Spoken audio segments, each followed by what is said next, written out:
Welcome to Ayyas kitchen. ಅಜ್ಜಿ style ಹಲಸಿನ ಹಣ್ಣಿನ ಗಟ್ಟಿ ಒಮ್ಮೆ ಮಾಡಿದ್ರೆ ಮತ್ತೆ ಮತ್ತೆ ಕೇಳ್ತಾರೆ. ಅಷ್ಟು ರುಚಿಯಾಗಿರುತ್ತೆ ಈ ಹಲಸಿನ ಹಣ್ಣಿನ ಗಟ್ಟಿ. ಬೇಕಾಗಿರೋ ಪದಾರ್ಥಗಳನ್ನ ನೋಟ್ ಮಾಡ್ಕೊಳ್ಳೋಣ.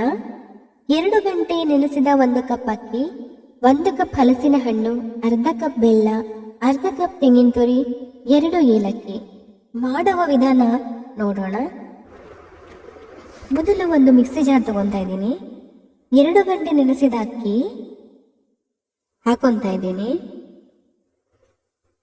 1 ಕಪ್ ಹಲಸಿನ ಹಣ್ಣು ಚೆನ್ನಾಗಿ ಹಣ್ಣಾಗಿರೋ ತಗೊಬೇಕು. ತೆಂಗಿನ ತುರಿ ಅರ್ಧ ಕಪ್ ತಗೊತಾ ಇದ್ದೀನಿ. 2 ಏಲಕ್ಕಿ ತಗೊತಾ ಇದ್ದೀನಿ. ನಾನಿಲ್ಲಿ ಕಡಿಮೆ ಕ್ವಾಂಟಿಟಿಯಲ್ಲಿ ಯೂಸ್ ಮಾಡ್ತಾ ಇದ್ದೀನಿ.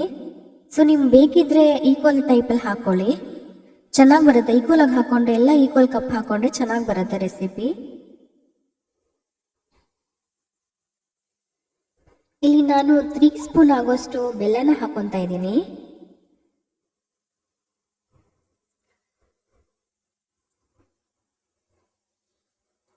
ಇದು ತುಂಬಾ ನೈಸಾಗಿ ಪೇಸ್ಟ್ ಮಾಡ್ಕೊಂಬೇಡಿ, ತುರಿಯಾಗಿ ರುಬ್ಕೊಬೇಕು.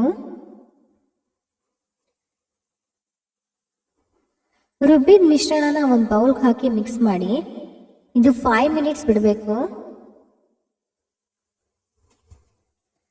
ಬಾಡಿಸಿದ ಬಾಳೆ ಎಲೆಯಲ್ಲಿ ಇದನ್ನು ಹಾಕೊಂಡು ಸ್ಟೀಮ್ ಮಾಡ್ಕೊಬೇಕಾಗತ್ತೆ.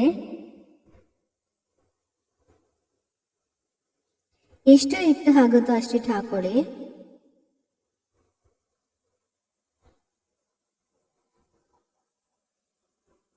ಇದು ನೀಟಾಗಿ ಫೋಲ್ಡ್ ಮಾಡ್ಕೊಬೇಕು, ಹೊರಗಡೆ ಬರದೇ ಇರೋ ರೀತಿ ಫೋಲ್ಡ್ ಮಾಡ್ಕೊಳ್ಳಿ. 5 ಮಿನಿಟ್ ಬಿಸಿಯಾದ ಸ್ಟೀಮರ್ನಲ್ಲಿ ಇಟ್ಟು ಇದನ್ನ ಇಟ್ಕೊಳ್ಳಿ. ಒಂದು 15 ಮಿನಿಟ್ಸ್ ಸ್ಟೀಮ್ ಮಾಡಬೇಕಾಗತ್ತೆ. ಇದನ್ನ 15 to 20 ಮಿನಿಟ್ಸ್ ಆಗುತ್ತೆ ಸ್ಟೀಮ್ ಹೋಗಿದ್ದು. ಸೊ ಚೆಕ್ ಮಾಡ್ಕೊಳ್ಳಿ ಆಗಿದೆಯಾ ಅಂತ. ವಾವ್, ತುಂಬಾ ಚೆನ್ನಾಗಿದೆ.